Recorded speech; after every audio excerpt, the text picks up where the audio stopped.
Hi hello ನಮಸ್ಕಾರ. ನಾನಿವತ್ತು ತಮಿಳಿನ Vishwanath and sons ಮೂವಿನ explain ಮಾಡ್ತಾ ಇದ್ದೀನಿ. ವಿಡಿಯೋ ಶುರು ಮಾಡೋದಕ್ಕಿಂತ ಮುಂಚೆ ನೀವೇನಾದ್ರೂ ಇನ್ನೂ ನಮ್ಮ ಚಾನಲ್ಗೆ ಸಬ್ಸ್ಕ್ರೈಬ್ ಆಗಿಲ್ಲ ಅಂದ್ರೆ ಬೇಗ ಸಬ್ಸ್ಕ್ರೈಬ್ ಮಾಡ್ಕೊಳ್ಳಿ. ಮೂವಿ ಸ್ಟಾರ್ಟಿಂಗ್ ನಲ್ಲಿ ನಮ್ಮ ಚಿತ್ರದ ನಾಯಕ ಸಂಜಯ್ ವಿಶ್ವನಾಥ್ ಅವ್ರನ್ನ ತೋರಿಸ್ತಾರೆ. ಈತ ಇಂಡಿಯಾದ ರಿಚೆಸ್ಟ್ ಪರ್ಸನ್ ಗಳಲ್ಲಿ ಒಬ್ಬ. ಸಂಜಯ್ ಹತ್ರ ಸಾಕಷ್ಟು ದುಡ್ಡಿರುತ್ತೆ, ಅಗರ್ಭ ಶ್ರೀಮಂತ. ಆದ್ರೂ ಕೂಡ ಸಂಜಯ್ಗೆ ಸ್ಪೋರ್ಟ್ಸ್ ಅಂದ್ರೆ ತುಂಬಾನೇ ಇಂಟ್ರೆಸ್ಟ್. ಈತ ಒಬ್ಬ ಒಳ್ಳೆ ಶೂಟರ್. ಶೂಟಿಂಗ್ ಕಾಂಪಿಟೇಷನ್ ಅಲ್ಲಿ ಇಂಡಿಯಾ ಪರವಾಗಿ ಒಲಿಂಪಿಕ್ ಲೆವೆಲ್ ನಲ್ಲಿ ಕಾಂಪಿಟೇಟ್ ಮಾಡ್ತಾನೆ. ಕಾಂಪಿಟೇಷನ್ ಅಲ್ಲಿ ವಿನ್ ಆಗಿ ಗೋಲ್ಡ್ ಮೆಡಲ್ ಅನ್ನ ಗೆಲ್ತಾರೆ. ಈ ಕಡೆ ಸಂಜಯ್ ತಾಯಿಗೆ ತನ್ನ ಮಗ ಒಲಿಂಪಿಕ್ ನಲ್ಲಿ ಗೋಲ್ಡ್ ಮೆಡಲ್ ಗೆದ್ದ ಅಂತ ತುಂಬಾನೇ ಖುಷಿ ಆಗ್ತಿರುತ್ತೆ. ಫ್ರೆಂಡ್ಸ್, ಸಂಜಯ್ ಅಪ್ಪ ಒಬ್ಬ ದೊಡ್ಡ ಬಿಸ್ನೆಸ್ ಮ್ಯಾನ್. ಅವರ ಹೆಸರು ವಿಜಯ್ ವಿಶ್ವನಾಥ್. ಸಂಜಯ್ ಚಿಕ್ಕವನಾಗಿದ್ದಾಗ್ಲೇ ಅವರಪ್ಪ ತೀರ್ಕೊಂಡಿರ್ತಾರೆ. ಇದಾದ್ಮೇಲೆ ಇವರಮ್ಮ ಸಂಜಯ್ನ ಒಳ್ಳೆ ರೀತಿಲಿ ಸಾಕಿ ಸಲಹಿರ್ತಾರೆ. ಇವ್ರ ಹತ್ರ ಸಾಕಷ್ಟು ಮನಿ, ಪವರ್, ನೇಮ್ ಎಲ್ಲ ಕೂಡ ಇರುತ್ತೆ. ಆದ್ರೆ ಸಂಜಯ್ ಅಮ್ಮನ್ಗೆ ಒಂದೇ ಒಂದ್ ಕುರ್ಗು, ಅದೇನಂದ್ರೆ ತನ್ನ ಮಗನ್ಗೆ 40 ವರ್ಷ ತುಂಬಿದೆ, ಆದ್ರೂ ಕೂಡ ಮದ್ವೆ ಆಗಿಲ್ಲ. ಈ ಮನೆಗೆ ಒಬ್ಬ ವಾರಿಸ್ತಾರ ಬೇಕು ಅನ್ನೋ ಆಸೆ ಈಕೆದು. ಸಂಜಯ್ಗೆ ಅವರಮ್ಮ ಮದ್ವೆ ಆಗೋ ಅಂತ ಫೋರ್ಸ್ ಮಾಡ್ತಾನೆ ಇರ್ತಾರೆ. ಆದ್ರೂ ಕೂಡ ಸಂಜಯ್ಗೆ ಮದ್ವೆ ಮೇಲೆ ಸ್ವಲ್ಪನೂ ಇಂಟ್ರೆಸ್ಟ್ ಇರೋದಿಲ್ಲ. ಈ ಮನೆಗೊಬ್ಬ ವಾರಿಸ್ತಾರ ಬೇಕು, ನನ್ ಮೊಮ್ಮಗು ಜೊತೆ ಆಟ ಆಡ್ಬೇಕು ಅಂತ ಪರಿಪರಿಯಾಗಿ ಕೇಳ್ಕೊಳ್ತಾನೆ ಇರ್ತಾರೆ. ಆದ್ರೆ ಸಂಜಯ್ಗೆ ಮಾತ್ರ ಮದ್ವೆ ಮೇಲೆ ನೋ ಇಂಟ್ರೆಸ್ಟ್. ನನಗ್ ಮದ್ವೆನೇ ಬೇಡ, ನನ್ ಮದ್ವೆ ಆಗೋದೇ ಇಲ್ಲ ಅಂತ ಹೇಳ್ತಾ ಇರ್ತಾನೆ. ಹೇಗಿದ್ದಾಗ ಸಡನ್ ಆಗಿ ಒಂದಿನ ಸಂಜಯ್ ಅಮ್ಮನ್ಗೆ ಹೆಲ್ತ್ ಅಪ್ಸೆಟ್ ಆಗುತ್ತೆ. ಹಾಸ್ಪಿಟಲ್ಗೆ ಕರ್ಕೊಂಡು ಹೋಗ್ತಾರೆ. BP, ಶುಗರು, ಹಾರ್ಟ್ ಪ್ರಾಬ್ಲಮ್ ಎಲ್ಲ ಇರುತ್ತೆ. ಸೊ ಅಮ್ಮನ್ಗೆ ಆಪರೇಷನ್ ಕೂಡ ಮಾಡ್ಬೇಕಾಗಿರುತ್ತೆ. ಡಾಕ್ಟರ್ ಸಂಜಯ್ ಅಮ್ಮನ್ಗೆ ಕೇಳ್ತಾರೆ, ಈ ತರ ಹೆಲ್ತ್ ಪ್ರಾಬ್ಲಮ್ ಆಗೋದಕ್ಕೆ ಕಾರಣ ಏನು ಅಂತ. ಆಗ ಅಮ್ಮ ಹೇಳ್ತಾರೆ, ನನ್ ಮಗನ್ಗೆ 40 ವರ್ಷ ಆಗಿದೆ ಸರ್, ಆದ್ರೂ ಕೂಡ ನನ್ ಮಗ ಮದ್ವೆ ಆಗಿಲ್ಲ, ಅದೇ ನನ್ ಚಿಂತೆ ಅಂತ ಹೇಳ್ತಾರೆ. ಈಗ ಡಾಕ್ಟರು ಸಂಜಯ್ ಹತ್ರ ಬಂದು, ನಿಮ್ಮಮ್ಮ ಆಪರೇಷನ್ ಆದ್ಮೇಲೂ ಹುಷಾರಾಗಿರ್ಬೇಕು ಅಂದ್ರೆ ನೀನು ನಿನ್ನಮ್ಮನ ಆಸೆಯಂತೆ ಒಂದು ಮದ್ವೆ ಆಗ್ಬೇಕು. ಮೊಮ್ಮಗು ಜೊತೆ ಆಟ ಆಡ್ಕೊಂಡು ಖುಷಿಯಾಗಿರೋ ಟೈಮಲ್ಲಿ ತನ್ ಮಗ ಇನ್ನು ಮದ್ವೆನೇ ಆಗಿಲ್ವಲ್ಲ ಅನ್ನೋ ಕೊರ್ಗಲಿರೋ ಹಾಗೆ ಮಾಡಿದ್ಯಲ್ಲ ಅಂತ ಹೇಳ್ತಾರೆ. ಅಂಡ್ ಹಾಗೇನೆ ಡಾಕ್ಟ್ರು, ನನಗ್ ಗೊತ್ತಿರೋ ಒಂದು ಹುಡುಗಿ ಇದೆ, ಆಕೆನೂ ಕೂಡ ಡಾಕ್ಟರೇ. ಆಕೆ ಫಾರಿನ್ ಅಲ್ಲಿ ಇದ್ದಾಳೆ, ನಿನ್ಗೊಳಗೂ ಜೋಡಿ ತುಂಬಾನೇ ಚೆನ್ನಾಗಿ ಹೊಂದುತ್ತೆ ಅಂತ ಆಕೆ ನಂಬರ್ನ ಸಂಜಯ್ಗೆ ಕೊಡ್ತಾರೆ. ಸಂಜಯ್ ಅವಾಗವಾಗ ಫಾರಿನ್ಗೂ ಕೂಡ ಹೋಗೋದು ಬರೋದು ಮಾಡ್ತಾ ಇರ್ತಾರೆ. ಹೀಗೆ ಕೆಲವು ದಿನಗಳು ಕಳೆಯುತ್ತೆ. ಹೀಗಿದ್ದಾಗ ಒಂದಿನ ನ್ಯೂಸ್ ಚಾನೆಲ್ ಎಲ್ಲ ಸಂಜಯ್ ವಿಶ್ವನಾಥದೇ ಸುದ್ದಿ. ಎಲ್ಲರಿಗೂ ಕೂಡ ಶಾಕು. ಅದೇನಂದ್ರೆ ಸಂಜಯ್ ಏರ್ಪೋರ್ಟ್ ಇಂದ ಬರ್ಬೇಕಾದ್ರೆ ಈತನ ಕೈಯಲ್ಲಿ ಒಂದ್ ಮಗು ಇರುತ್ತೆ. ಹರೇ, ಮದ್ವೆನೇ ಆಗಿಲ್ಲ, ಮಗು ಹೇಗೆ ಅನ್ನೋದೇ ಎಲ್ಲರ ಪ್ರಶ್ನೆ. ಅಲ್ಲಿರೋರೆಲ್ಲ ಸರ್ ಯಾರಿದು, ಯಾರ್ ಮಗು ಅಂತ ಕೇಳ್ತಾರೆ. ಸಂಜಯ್ ಮಾತ್ರ ಒಂದೇ ಉತ್ತರ, ಇದು ನನ್ ಮಗು. ಅಂಡ್ ಹಾಗೇನೆ ಎಲ್ಲರೂ ಕೇಳ್ತಾರೆ. ಮೀಡಿಯಾದವರೆಲ್ಲ ಇದು ಯಾರ್ ಮಗು ಅಂತ ಕೇಳ್ತಾ ಇರ್ತಾರೆ. ಆಗ ಸಂಜಯ್ ಹೇಳ್ತಾನೆ, ಇದು ನಂದೇ ಮಗು. ಅಮ್ಮ ಯಾರು ಅಂತ ಕೇಳ್ತಾರೆ. ಅದಕ್ಕೆ ಸಂಜಯ್, ಈ ಮಗುಗೆ ಅಮ್ಮ ಇಲ್ಲ, ನಾನು ಈ ಮಗುನ ಸರ್ಗೆಟ್ ಮದರ್ ಅಂದ್ರೆ ಬಾಡಿಗೆ ತಾಯಿ ಮೂಲಕ ಪಡ್ಕೊಂಡಿದ್ದೀನಿ. ಇನ್ಮುಂದೆ ವಂಶೋದ್ಧಾರಕ ಇಲ್ಲ ಅಂತ ಯಾರು ಹೇಳೋ ಹಾಗೆ ಇಲ್ಲ ಅಂತ ಹೇಳ್ತಾನೆ. ಈ ವಿಚಾರ ಗೊತ್ತಾಗಿ ಈ ಕಡೆ ಸಂಜಯ್ ಅಮ್ಮನ್ಗೆ ಸಿಕ್ಕಾಪಟ್ಟೆ ಕೋಪ. ಅಲ್ಲಪ್ಪ, ಮದ್ವೆ ಮಾಡ್ಕೊಂಡು ಮಗು ಮಾಡ್ಕೊ ಅಂದ್ರೆ ಯಾವ್ದೋ ಬಾಡಿಗೆ ತಾಯಿ ಮೂಲಕ ಮಗು ಮಾಡ್ಕೊ ಬಂದಿದೆಯಲ್ಲ, ಮಗು ಫ್ಯೂಚರ್ ಬಗ್ಗೆ ಯೋಚನೆ ಮಾಡಿದ್ಯಾ, ಹಾಗೆ ಹೀಗೆ ಅಂತ ಸಂಜಯ್ಗೆ ಸಿಕ್ಕಾಪಟ್ಟೆ ಬೈತಾರೆ. ಅಮ್ಮನ್ಗೆ ಸಂಜಯ್ ಮೇಲೆ ಎಷ್ಟೇ ಕೋಪ ಇದ್ರು ಮಗು ಮುಖ ನೋಡಿ ಏನೋ ಒಂಥರ ಖುಷಿ. ಯಾಕಂದ್ರೆ ಈ ಮನೆಗೆ ಒಬ್ಬ ವಾರಿಸ್ತಾರ ಬಂದ ಅಂತ. ಸಂಜಯ್ ಹಾಗೆ ಅವರಮ್ಮ ಮಗು ಜೊತೆ ಖುಷಿಯಾಗಿ ಆಟ ಆಡ್ಕೊಂಡು ಕಾಲ ಕಳೀತಾ ಇರ್ತಾರೆ. ಹೀಗಿದ್ದಾಗ ಮಗುಗೆ ಒಂದಿನ ಹುಷಾರಿಲ್ಲದೆ ರಕ್ತ ವಾಂತಿ ಮಾಡ್ಕೊಳ್ಳುತ್ತೆ. ಗಾಬರಿಯಾಗಿ ಮಗುನ ಹಾಸ್ಪಿಟ್ಲಿಗೆ ಕರ್ಕೊಂಡು ಹೋಗ್ತಾರೆ. ಅಲ್ಲಿ ಚೆಕಪ್ ಕೂಡ ಮಾಡ್ತಾರೆ. ಇಲ್ಲಿ ನಮ್ಗೆ ಗೊತ್ತಾಗುತ್ತೆ ಮಗುಗೆ ಒಂದು ಮೂಳೆ ಸಂಬಂಧಿತ ಕಾಯಿಲೆ ಇದೆ ಅಂತ. ಅದರಿಂದ ಮಗುಗೆ ಹೀಗಾಗಿರುತ್ತೆ. ಮಗು ಹುಷಾರಾಗಿರ್ಬೇಕು, ಇದ್ರ ಪ್ರಾಣಕ್ಕೆ ಯಾವ್ದೇ ರೀತಿ ತೊಂದರೆ ಆಗ್ಬಾರ್ದು ಅಂದ್ರೆ ಬೋನ್ಸ್ ಮ್ಯಾರೋ ಟ್ರಾನ್ಸ್ಫರ್ ಮಾಡ್ಬೇಕಾಗಿರುತ್ತೆ. ಅದು ಈ ಮಗುವಿನ ತಂದೆ ತಾಯಿದೆ ಆಗಿರ್ಬೇಕು. ಸೊ ಈಗ ಡೋನರ್ ಬೇಕು. ಬೋನ್ಸ್ ಮ್ಯಾರೋ ಟ್ರಾನ್ಸ್ಫರ್ ಗೆ ಸಂಜಯ್ ಬ್ಲಡ್ ಕೂಡ ಚೆಕ್ ಮಾಡ್ಲಾಗುತ್ತೆ. ಆದ್ರೆ ಅದು ಹೊಂದಾಣಿಕೆ ಆಗಲ್ಲ. ಈಗ ಉಳಿದಿರೋದು ಮಗುವಿನ ಅಮ್ಮ. ಆಕೆ ಯಾರು ಅನ್ನೋದೇ ಸಂಜಯ್ಗೆ ಗೊತ್ತಿಲ್ಲ. ಫ್ರೆಂಡ್ಸ್, ಬಾಡಿಗೆ ತಾಯಿ ಮೂಲಕ ಮಗು ಪಡ್ಕೋಬೇಕು ಅಂದ್ರೆ ಆ ಮಗುವಿನ ತಾಯಿ ಯಾರು ಅನ್ನೋದನ್ನೇ ಇಲ್ಲಿ ಗೊತ್ತು ಮಾಡಲ್ಲ. ಅದು ಇಲ್ಲಿಗಲ್ ಆಗುತ್ತೆ. ಆದ್ರೆ ಸಂಜಯ್ ತನ್ನ ಮನಿ ಮತ್ತೆ ಪವರ್ ನ ಯೂಸ್ ಮಾಡ್ಕೊಂಡು ಮಗುವಿನ ತಾಯಿ ಹುಡ್ಕೊಂಡು ಅಮೆರಿಕಾಗೆ ಹೋಗ್ತಾರೆ. ಇಲ್ಲಿ ನಮ್ಗೆ ಚಿತ್ರದ ನಾಯಕಿ ಮ್ಯಾಡಿಯನ್ನ ತೋರಿಸ್ತಾರೆ. ಅಂದ್ರೆ ಈ ಮಗುವಿನ ತಾಯಿ ಮ್ಯಾಡಿ ತನ್ನ ಫ್ರೆಂಡ್ಸ್ ಜೊತೆ ಬರ್ಡೇನ ಸೆಲೆಬ್ರೇಟ್ ಮಾಡ್ಕೊಳ್ತಾ ಇರ್ತಾರೆ. ಇಲ್ಲಿಗೆ ಸಂಜಯ್ ಕೂಡ ಬಂದಿರ್ತಾರೆ. ಸಂಜಯ್ಗೆ ಮ್ಯಾಡಿನ ನೋಡಿ ತುಂಬಾನೇ ಶಾಕ್. ಯಾಕಂದ್ರೆ ಮ್ಯಾಡಿಗೆ ಕೇವಲ 22 ವರ್ಷ ಅಷ್ಟೇ. ಸಂಜಯ್ಗೆ 40+ ಆಗಿದೆ. ಎಷ್ಟ್ ಚಿಕ್ಕ ಹುಡುಗಿ ಮೂಲಕ ಮಗು ಪಡ್ಕೊಂಡ ಅಂತ ಅವನ್ಗೆ ಶಾಕು. ಮ್ಯಾಡಿ ಒಬ್ಳು ತುಂಬಾನೇ ತರ್ಲೆ ತುಂಟತನದಿಂದ ಇರೋ ಹುಡ್ಗಿ. ಸಂಜಯ್ ಮ್ಯಾಡಿ ಹತ್ರ ಬಂದು ಈ ತರ ಮಗುಗೆ ಪ್ರಾಬ್ಲಮ್ ಆಗಿದೆ, ನೀನ್ ಬರ್ಬೇಕು ಅಂತ ಕೇಳ್ತಾನೆ. ಇದಕ್ಕೆ ಮ್ಯಾಡಿ, ನಾನು ಇಂಡಿಯಾಗ್ ಬರ್ಬೇಕು ಅಂದ್ರೆ $75,000 ದುಡ್ಡು, ನನ್ ಟ್ರಾವೆಲ್ ಎಕ್ಸ್ಪೆನ್ಸ್ ನೀವೇ ನೋಡ್ಕೊಳ್ಬೇಕು, ಹಾಗಿದ್ರೆ ಬರ್ತೀನಿ ಅಂತ ಹೇಳ್ತಾಳೆ. ಸಂಜಯ್ಗೆ ತಲೆ ಕೆಡ್ತಿರುತ್ತೆ, ಯಾಕೆ ಇವಳು ಹೀಗಾಡ್ತಿದ್ದಾಳೆ ಅಂತ. ಇವಳು ನಿಜವಾಗ್ಲೂ ಮಗು ತಾಯಿನ ಇವಳ ಮೂಲಕ ನಾನು ಮಗು ಪಡ್ಕೊಂಡ. ಮಗುಗೆ ಹುಷಾರಿಲ್ಲ ಅಂತ ಹೇಳ್ತಿದ್ರು, ಸ್ವಲ್ಪನೂ ಸೀರಿಯಸ್ನೆಸ್ ಇಲ್ದೆ, ಸ್ವಲ್ಪನೂ ಫೀಲೇ ಆಗದೆ ದುಡ್ಡು ಬೇಕು ಅಂತ ಕೇಳ್ತಿದ್ದಾಳಲ್ಲ ಅಂತ ಅನ್ಕೊಳ್ತಾನೆ. ಸಂಜಯ್ ಮ್ಯಾಡಿ ಕಂಡೀಷನ್ಗೆ ಒಪ್ಕೊಂಡು ಮ್ಯಾಡಿನ ಅಲ್ಲಿಂದ ಇಂಡಿಯಾಗೆ ಕರ್ಕೊಂಡ್ ಬರ್ತಾನೆ. ಈಗ ಇವರಿಬ್ರು ಮನೆಗ್ ಬರ್ತಾರೆ. ಸಂಜಯ್ ಅಮ್ಮನ್ಗೆ ಮ್ಯಾಡಿನ ನೋಡಿ ಶಾಕ್. ನನ್ ಮಗ ಎಷ್ಟು ಚಿಕ್ಕ ಹುಡುಗಿ ಮೂಲಕ ಮಗು ಪಡ್ಕೊಂಡಿದ್ದಾನ ಅಂತ. ಮ್ಯಾಡಿಯ ಮಾತುಕತೆ, ಅವಳಾಡೋ ರೀತಿ ಸಂಜಯ್ ಅಮ್ಮನ್ಗೆ ಇಷ್ಟ ಆಗ್ತಿರೋದಿಲ್ಲ. ಮಗುಗೆ ಹುಷಾರಿಲ್ಲ, ಆದ್ರೆ ಮಗು ಬಗ್ಗೆ ಒಂದೇ ಒಂದ್ ಮಾತು ಕೂಡ ಮ್ಯಾಡಿ ವಿಚಾರಿಸೋದಿಲ್ಲ. ತನಗಿಷ್ಟ ಬಂದಾಗೆ ಆರಾಮಾಗಿ ಮಾತಾಡ್ಕೊಂಡು ಅವಳಿಗೆ ಹೇಗ್ ಬೇಕೋ ಹಾಗಿದ್ದಾಳೆ. ಇದನ್ನ ನೋಡಿ ಇವ್ರಿಗೆ ಬೇಜಾರಾಗುತ್ತೆ. ನೆಕ್ಸ್ಟ್ ಸೀನ್ ಅಲ್ಲಿ ಸಂಜಯ್ ಅಮ್ಮ ಮ್ಯಾಡಿಗೆ ಕೇಳ್ತಾರೆ ಇಷ್ಟು ಚಿಕ್ಕ ವಯಸ್ಸಿಗೆ ಸರ್ಗೆಟ್ ಮದರ್ ಯಾಕಾದೆ ಅಂತ.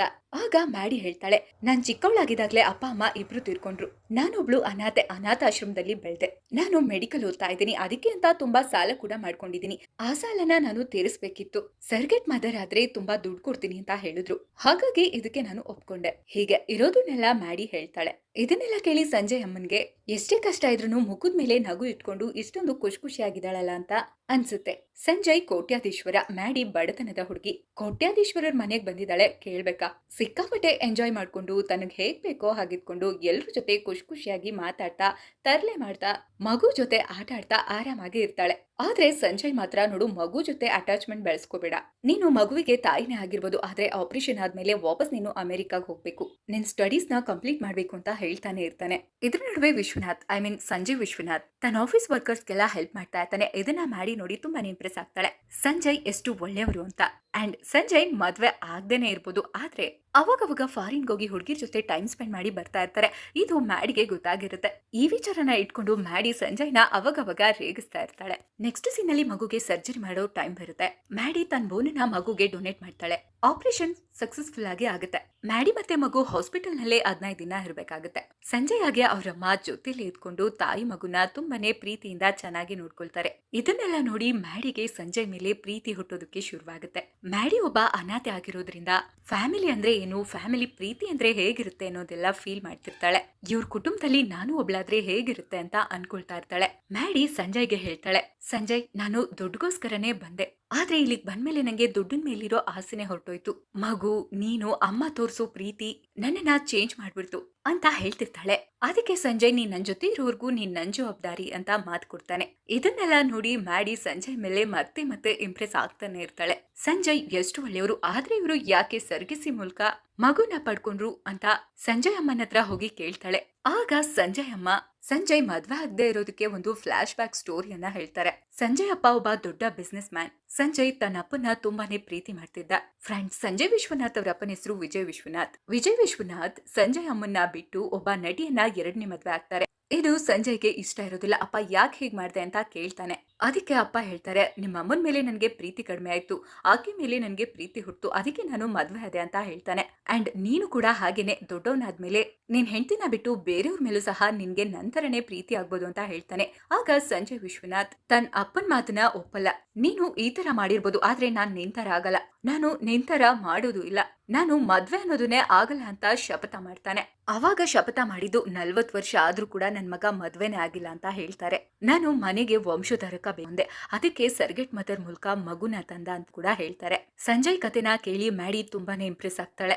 ಸಂಜಯ್ ಮೇಲೆ ಮತ್ತಷ್ಟು ಪ್ರೀತಿ ಗೌರವ ಜಾಸ್ತಿ ಆಗುತ್ತೆ. ಹೇಗೆ ಒಂದಿನ ಸಂಜಯ್ ಮತ್ತೆ ಮ್ಯಾಡಿ ಒಂದು ಹೋಟೆಲ್ಗೆ ಹೋಗಿರ್ತಾರೆ. ಆ ಹೋಟೆಲ್ ಓನರು ಮ್ಯಾಡಿ ಜೊತೆ ಕೆಟ್ಟದಾಗಿ ಬಿಹೇವ್ ಮಾಡ್ತಾರೆ. ಆಗ ಸಂಜಯ್ ಮ್ಯಾಡಿ ಜೊತೆ ಕೆಟ್ಟದಾಗಿ ಬಿಹೇವ್ ಮಾಡ್ದ ಅಂತ ಹೋಟೆಲ್ ಓನರ್ಗೆ ಚೆನ್ನಾಗಿ ಹೊಡೆದು ಆ ಹೋಟೆಲ್ನೇ ಕೊಂಡ್ಕೋಬಿಡ್ತಾನೆ. ಈ ಕಡೆ ಮ್ಯಾಡಿ ಅಂತೂ ಸಂಜಯ್ ಫ್ಯಾಮಿಲಿಗೆ ತುಂಬಾನೇ ಹೊಂದ್ಕೊಂಡಿದ್ದಾಳೆ. ಮಗು ಜೊತೆ ಆಟ ಆಡ್ಕೊಂಡು ಎಲ್ಲರ ಜೊತೆ ಖುಷಿಯಾಗಿ ಹೊಂದಾಣಿಕೆಯಿಂದ ಆರಾಮಾಗಿದ್ದಾಳೆ. ಆದ್ರೆ ಸಂಜಯ್ ಮಾತ್ರ ಅವಾಗವಾಗ ಮ್ಯಾಡಿಗೆ ವಾದ್ ಮಾಡ್ತಾ ಇರ್ತಾನೆ. ನೀನು ನನ್ ಜೊತೆ ಆಗ್ಲಿ ಮಗು ಜೊತೆ ಆಗ್ಲಿ ಜಾಸ್ತಿ ಅಟ್ಯಾಚ್ಮೆಂಟ್ ಬೆಳೆಸ್ಕೋಬೇಡ, ನೀನು ವಾಪಸ್ ಅಮೆರಿಕಾಗೆ ಹೋಗ್ಬೇಕು ಅಂತ ಹೇಳ್ತಾನೆ ಇರ್ತಾನೆ. ಆದ್ರೆ ಮ್ಯಾಡಿಗ್ ಮಾತ್ರ ವಾಪಸ್ ಅಮೆರಿಕಾಗ ಹೋಗೋದಕ್ಕೆ ಇಷ್ಟನೇ ಇರಲ್ಲ. ಫ್ಯಾಮಿಲಿ ಅಂದ್ರೆ ಇದು, ಮಗು, ಅಮ್ಮ, ಸಂಜಯ್ 3 ಜನನೂ ಬಿಟ್ಟು ಹೋಗೋದಕ್ಕೆ ಆಕೆಗೆ ಇಷ್ಟನೇ ಇರಲ್ಲ.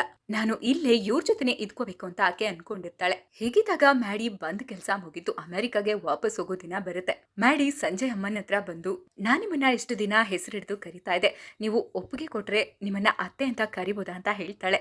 ಈ ಕಡೆ ಅಮ್ಮನ್ಗೆ ತುಂಬಾ ಖುಷಿ. ಏನು ಅತ್ತೆ ಅಂದ ಅಂತ ಸಿಕ್ಕಾಪಟ್ಟೆ ಖುಷಿ ಆಗ್ತಾರೆ. ಅಂಡ್ ಇವ್ರಿಗೆ ಅನ್ಸುತ್ತೆ ಇವಳು ಅತ್ತೆ ಅಂದಿರೋದ್ರಿಂದ ಸಂಜಯ್ನ ಇಷ್ಟ ಪಡ್ತಿದ್ದಾಳೆ ಅಂತ ಅನ್ಕೊಳ್ತಾರೆ. ಅಮ್ಮ ಸಂಜಯ್ ಹತ್ರ ಬಂದು, ನೋಡ್ ಮಗ, ನೀನು ಮ್ಯಾಡಿನ ಅಮೆರಿಕಾಗೆ ಕಳಿಸ್ಬೇಡ, ಆಕೆ ನಿನ್ನ ಇಷ್ಟ ಪಡ್ತಿದ್ದಾಳೆ, ಆಕೆನ ನೀನು ಮದ್ವೆ ಮಾಡ್ಕೊ ಅಂತ ಹೇಳ್ತಾರೆ. ಆದ್ರೆ ಸಂಜಯ್ ಇದಕ್ಕೆಲ್ಲ ಒಪ್ಪಲ್ಲ. ಅಮ್ಮ, ನೀವ್ ಏನ್ ಹೇಳ್ತಿದ್ದೀರಾ, ನನ್ಗೆ 40 ವರ್ಷ, ಅವಳಿಗೆ 22 ವರ್ಷ, ನಮ್ಮಿಬ್ಬರ ನಡುವೆ ತುಂಬಾನೇ ಏಜ್ ಗ್ಯಾಪ್ ಇದೆ, ನಾವಿಬ್ರು ಮದ್ವೆ ಆದ್ರೆ ಸರಿ ಹೋಗಲ್ಲ ಅಂತ ಹೇಳ್ತಾನೆ. ಅಂಡ್ ಮ್ಯಾಡಿನ ಕರ್ಕೊಂಡು ಏರ್ಪೋರ್ಟ್ಗೆ ಬಿಟ್ಬಿಟ್ಟು ಬರ್ತಾನೆ. ಆದ್ರೆ ಫ್ರೆಂಡ್ಸ್, ಇಲ್ಲೊಂದು ಟ್ವಿಸ್ಟ್ ಕಾದಿತ್ತು. ಮ್ಯಾಡಿ ಅಮೆರಿಕಾಗೆ ಹೋಗೇ ಇಲ್ಲ. ಈಕೆ ಸಂಜಯ್ ಮನೆ ಮುಂದೆ ಬಂದು ಪ್ರೊಟೆಸ್ಟ್ ಮಾಡ್ತಿದ್ಲು. ಮಗುವಿನ ತಾಯಿ ನಾನು, ಮಗುನ ನೋಡೋದಕ್ ಬಿಡ್ತಿಲ್ಲ ಅಂತ. ಅಂಡ್ ಈಕೆ ಕೋರ್ಟ್ಗೆ ಕೇಸ್ ಕೂಡ ಹಾಕ್ತಾಳೆ. ಈ ವಿಚಾರವಾಗಿ ಕೋರ್ಟಲ್ಲಿ ಕೇಸ್ ನಡೆಯುತ್ತೆ. ಜಡ್ಜ್ ಮುಂದೆ ಮ್ಯಾಡಿ ಸಂಜಯ್ ಒಬ್ಬ ದೊಡ್ಡ ಬಿಸ್ನೆಸ್ ಮ್ಯಾನ್. ಮಗುವಿನ ಜೊತೆ ಅವರು ಇರೋಕ್ಕಾಗಲ್ಲ. ಬೆಳಗ್ಗೆ ಹೋದ್ರೆ ರಾತ್ರಿ ಬರ್ತಾರೆ. ಮಗು ಇನ್ನೂ ಚಿಕ್ಕದು. ಮಗುವಿನ ಜೊತೆ ತಾಯಿ ಆಗಿರೋ ನಾನ್ ಇರ್ಬೇಕು. ಅದಕ್ಕೆ ಇವರು ಒಪ್ಪಿಗೆ ಕೊಡ್ತಿಲ್ಲ ಅಂತ ಹೇಳ್ತಾಳೆ. ಸಂಜಯ್ ನಮ್ಮಿಬ್ಬರ ನಡುವೆ ಅಗ್ರಿಮೆಂಟ್ ಆಗಿದೆ ಅಂತ ಹೇಳ್ತಾನೆ. ಅದಕ್ಕೆ ಮಾಡಿ ಅಗ್ರಿಮೆಂಟ್ ಆಗಿರೋದು ಅಮೆರಿಕಾದಲ್ಲಿ ಮಾತ್ರ, ಇಂಡಿಯಾದಲ್ಲಲ್ವಲ್ಲ ಅಂತ ಹೇಳ್ತಾಳೆ. ಈಗ ಜಡ್ಜು ತೀರ್ಪನ್ನ ಕೊಡ್ತಾರೆ. ಸಂಜಯ್ ಮನೇಲೆ ಮಗು 6 ತಿಂಗಳಿರುತ್ತೆ. ಜೊತೆಗೆ ಮ್ಯಾಡಿ ಕೂಡ ಸಂಜಯ್ ಜೊತೆನೆ ಇರ್ಬೇಕು ಅಂತ ಹೇಳ್ತಾರೆ. ಈ 6 ತಿಂಗಳಲ್ಲಿ ಸಂಜಯ್ ಮಗುನ ಏನಾದ್ರೂ ಚೆನ್ನಾಗಿ ನೋಡ್ಕೊಳ್ಳಿಲ್ಲ ಅಂದ್ರೆ ಆ ಮಗು ಮ್ಯಾಡಿದಾಗುತ್ತೆ ಅಂತ ಹೇಳ್ತಾರೆ. ಅಂಡ್ ಇದನ್ನೆಲ್ಲ ಅಬ್ಸರ್ವ್ ಮಾಡಕ್ಕೆ ನಮ್ ಕೋರ್ಟ್ ಟೀಮ್ ನಿಮ್ ಮನೆಗೆ ಬರುತ್ತೆ ಅಂತ ಸಹ ಹೇಳ್ತಾರೆ. ಸೊ ಈಗ ಮ್ಯಾಡಿ ಅಂದ್ಕೊಂಡಂಗೆ ಎಲ್ಲ ಆಯ್ತು. ಮ್ಯಾಡಿಗೆ ಸಂಜಯ್ನ ಬಿಟ್ಟು ಹೋಗೋದಕ್ಕೆ ಇಷ್ಟ ಇಲ್ಲ. ಸಂಜಯ್ ಮನೆಗೆ ವಾಪಸ್ ಹೋಗ್ಬೇಕು ಅನ್ನೋದೇ ಮ್ಯಾಡಿ ಪ್ಲಾನ್ ಆಗಿತ್ತು. ಈಗ ಸಂಜಯ್ ಕೆಲಸ ಶುರು. ಕೋರ್ಟ್ ಆಜ್ಞೆಯಂತೆ ಸಂಜಯ್ ತನ್ನ ಮಗುನ 6 ತಿಂಗಳು ತುಂಬಾನೇ ಕೇರ್ಫುಲ್ ಆಗಿ ನೋಡ್ಕೋಬೇಕಾಗಿರುತ್ತೆ. ಸಂಜಯ್ ಮಗುಗೆ ಡೈಪರ್ ಚೇಂಜ್ ಮಾಡೋದ್ರಿಂದ ಎಲ್ಲಾ ಕೆಲಸನೂ ಸಹ ತಾನೇ ಮಾಡ್ತಿರ್ತಾನೆ. ಈ ಕಡೆ ಸಂಜಯ್ ಅಮ್ಮ ಸಂಜಯ್ಗೆ ಮ್ಯಾಡಿನ ಮದ್ವೆ ಆಗುವಂತ ಅವಾಗವಾಗ ಬಂದು ಟಾರ್ಚರ್ ಮಾಡ್ತಾ ಇರ್ತಾರೆ. ಈಗೇನು ಅಷ್ಟೇ ಸಂಜಯ್ ಹತ್ರ ಬಂದು ನಮ್ಮಿಬ್ಬರ ನಡುವೆ ಏಜ್ ಗ್ಯಾಪ್ ಇಲ್ಲ ಅಂದ್ರೆ ನೀ ನನ್ ಮದ್ವೆ ಆಗ್ತಿದೆ ಅಲ್ವಾ ಅಂತ ಅವಾಗವಾಗ ಬಂದು ಕೇಳ್ತಾ ತರ್ಲೆ ಮಾಡ್ತಾ ಇರ್ತಾಳೆ. ಹೀಗಿದ್ದಾಗ ಸಂಜಯ್ ಮಗುನ ಹೇಗ್ ನೋಡ್ಕೋತಿದ್ದಾರೆ ಅಂತ ಅಬ್ಸರ್ವ್ ಮಾಡೋದಕ್ಕೆ ಅಂತ ಕೋರ್ಟ್ ಟೀಮ್ ಬರುತ್ತೆ. ಸಂಜಯ್ ಹಾಗೆ ಮ್ಯಾಡಿ ಇವ್ರ ಮುಂದೆ ನಾಟಕ ಮಾಡೋದಕ್ಕೆ ಶುರು ಮಾಡ್ತಾರೆ. ಮ್ಯಾಡಿ ಇವ್ರ ಮುಂದೆ ಸಂಜಯ್ ಅಮ್ಮನ್ನ ಅತ್ತೆ ಅತ್ತೆ ಅಂತ ಕರೀತಾನೆ ಇರ್ತಾಳೆ. ಈ ಅತ್ತೆ ಅನ್ನೋ ಪದ ಕೇಳಿ ಸಂಜಯ್ ಅಮ್ಮ ಅಂತೂ ಸಿಕ್ಕಾಪಟ್ಟೆ ಹ್ಯಾಪಿ. ಹೀಗಿದ್ದಾಗ ರಾತ್ರಿ ಮಲ್ಗಿದ ಹಾಗೇನೆ ಸಂಜಯ್ ಅಮ್ಮ ಇದ್ಕಿದಂಗೆ ತೀರ್ಕೊಂಡಿರ್ತಾರೆ. ಮ್ಯಾಡಿ ಸಂಜಯ್ನ ಕರ್ಕೊಂಡ್ ಬಂದು ಅಮ್ಮ ತೀರ್ಕೊಂಡಿದ್ದಾರೆ ಅಂತ ಹೇಳ್ತಾಳೆ. ಸಂಜಯ್ ಸಿಕ್ಕಾಪಟ್ಟೆ ದುಃಖಿತನಾಗ್ತಾನೆ. ಸಂಜಯ್ ಅಮ್ಮ ಮ್ಯಾಡಿ ಅತ್ತೆ ಅತ್ತೆ ಅಂತ ಕರೆದಿದ್ದಕ್ಕೇನೆ ಸಿಕ್ಕಾಪಟ್ಟೆ ಖುಷಿಯಾಗಿ ತನ್ನ ಮಗುನ್ ನೋಡ್ಕೊಳ್ಳೋದಕ್ಕೆ ಒಬ್ಳು ಸೊಸೆ ಬಂದ್ಲು ಅನ್ನೋ ಖುಷಿಗೆ ಪ್ರಾಣ ಬಿಟ್ಟಿರ್ತಾರೆ. ಈ ಕಡೆ ಸಂಜಯ್ ತನ್ನ ಅಮ್ಮನ್ ಕಳ್ಕೊಂಡು ತುಂಬಾನೇ ಬೇಜಾರಲ್ಲಿರ್ತಾನೆ. ಈಗ ಸಂಜಯ್ ಅವರ ಚಿಕ್ಕಮ್ಮ ಅಂದ್ರೆ ಸಂಜಯ್ ಅಪ್ಪನ 2ನೇ ಹೆಂಡತಿ ಸಂಜಯ್ಗೆ ಹೇಳ್ತಾರೆ, ಅಕ್ಕ ತೀರ್ಕೊಂಡಿರೋದ್ರಿಂದ ನನ್ ಮಗಳ ಮದ್ವೆನ ಪೋಸ್ಟ್ ಪೋನ್ ಮಾಡ್ತೀನಿ ಅಂತ. ಸಂಜಯ್ ಇದಕ್ಕೆ ಪೋಸ್ಟ್ ಪೋನ್ ಮಾಡೋದೆಲ್ಲ ಬೇಡ, ನಿಮ್ ಮಗಳು ನನ್ ತಂಗಿ ಮದ್ವೆ ಮಾಡೋದು ಅಮ್ಮನ ಕನ್ಸಾಗಿತ್ತು. ಅಮ್ಮನ ಆಸೆ ಅಂತೆ ನನ್ ತಂಗಿ ಮದ್ವೆನ ನಾನೇ ನಿಂತು ನೆರವೇರಿಸ್ತೀನಿ ಅಂತ ಹೇಳ್ತಾನೆ. ತಂಗಿ ಮದ್ವೆ ಕೂಡ ಬರುತ್ತೆ. ತಂಗಿ ಮದ್ವೆಗೆ ಹೋಗಿರ್ತಾನೆ. ಈ ಊರಲ್ಲಿ ಸಂಜಯ್ ಚಿಕ್ಕಮ್ಮನ್ಗೆ ಸ್ವಲ್ಪನೂ ಬೆಲೆ ಇರೋದಿಲ್ಲ. ಯಾಕಂದ್ರೆ ಇವಳೊಬ್ಳು ನಟಿ, ದೊಡ್ಡ ಶ್ರೀಮಂತನ ಬುಟ್ಟಿಗೆ ಹಾಕೊಂಡ್ಲು, ಮದ್ವೆ ಆದ್ಲು ಅಂತ ಕೆಟ್ಟದಾಗಿ ಇವಳ ಬಗ್ಗೆ ಮಾತಾಡ್ತಾ ಇರ್ತಾರೆ. ಅಂಡ್ ಗಂಡನ್ ಕಡೆಯವರು ಸಹ ಈ ಮದ್ವೆ ಬೇಡ, ಮದ್ವೆ ನಿಲ್ಲಿಸ್ತೀವಿ ಅಂತ ಹೇಳ್ತಿರ್ತಾರೆ. ಈಗ ನಮ್ ಹೀರೋ ಎಲ್ಲಾರನ್ನೂ ಕನ್ವಿನ್ಸ್ ಮಾಡಿ ತನ್ನ ಚಿಕ್ಕಮ್ಮನ ಮೇಲೆ ಒಳ್ಳೆ ಅಭಿಪ್ರಾಯ ಬರೋ ಹಾಗೆ ಮಾಡಿ ತಂಗಿ ಮದ್ವೆನ ಸುಸೂತ್ರವಾಗಿ ನೆರವೇರಿಸ್ತಾನೆ. ಇದರಿಂದಾಗಿ ಅಮ್ಮ ಹೇಳ್ಕೊಟ್ಟ ಕುಟುಂಬದ ಮೌಲ್ಯಗಳ ಬಗ್ಗೆ ತಿಳಿಯುತ್ತೆ. ಮ್ಯಾಡಿ ಮನೆಗ್ ಬಂದಿದ್ದು, ಮ್ಯಾಡಿ ಮನೆಗ್ ಬಂದ್ಮೇಲೆ ತನ್ನಲ್ಲಾದಂತಹ ಬದಲಾವಣೆ ಇದೆಲ್ಲವೂ ಕೂಡ ಸಂಜಯ್ಗೆ ರಿಯಲೈಸ್ ಆಗುತ್ತೆ. ಮತ್ತೊಮ್ಮೆ ಮ್ಯಾಡಿ ಸಂಜಯ್ ಹತ್ರ ಬಂದು ಈಗ್ಲಾದ್ರೂ ನನ್ ಮದ್ವೆ ಆಗ್ತೀಯಾ, ನಮ್ಮಿಬ್ಬರ ಮಧ್ಯೆ ಏಜ್ ಗ್ಯಾಪ್ ಇಲ್ಲ ಅಂದ್ರೆ ನೀನ್ ಮದ್ವೆ ಆಗ್ತಿದ್ದ ಅಂತ ಕೇಳ್ತಾ ಇರ್ತಾಳೆ. ಆಗ ಅಲ್ಲಿಗೆ ಸಂಜಯ್ ಚಿಕ್ಕಮ್ಮ ಬಂದು ಹೇಳ್ತಾರೆ, ನೋಡಪ್ಪ ಸಂಜಯ್, ನಾನು ನಿಮ್ಮಪ್ಪ ತಪ್ಪು ಮಾಡ್ಬಿಟ್ವಿ. ನೀನ್ ಅದನ್ನೇ ತಲೆಯಲ್ಲಿ ಇಟ್ಕೊಂಡು ನೀನ್ ಮದ್ವೆ ಆಗದೆ ಇರೋದು ಸರಿ ಇಲ್ಲ. ನೀನು ಮ್ಯಾಡಿನ ಮದ್ವೆ ಮಾಡ್ಕೊ ಅಂತ ಹೇಳ್ತಾರೆ. ಆದ್ರೆ ಸಂಜಯ್ ಇದಕ್ಕೆ ಒಪ್ಪೋದಿಲ್ಲ. ಮ್ಯಾಡಿನ ಮದ್ವೆ ಆಗೋದಕ್ಕೆ ನನ್ಗೆ ಇಷ್ಟ ಇಲ್ಲ. ಅವಳು ಓದೋದನ್ನೆಲ್ಲ ಬಿಟ್ಟು ನನ್ನ ಮದ್ವೆ ಆಗುವಂತ ನನ್ ಹಿಂದೆ ಸುತ್ತುತ್ತಿರೋದು ಸರಿ ಕಾಣಿಸ್ತಿಲ್ಲ. ಅಂಡ್ ಅವಳಿಗೂ ನನ್ಗೂ 20 ವರ್ಷ ಗ್ಯಾಪ್ ಇದೆ. ಅವಳಿಗೆ ಇವಾಗ 22 ವರ್ಷ, ನನಗೆ 40 ವರ್ಷ.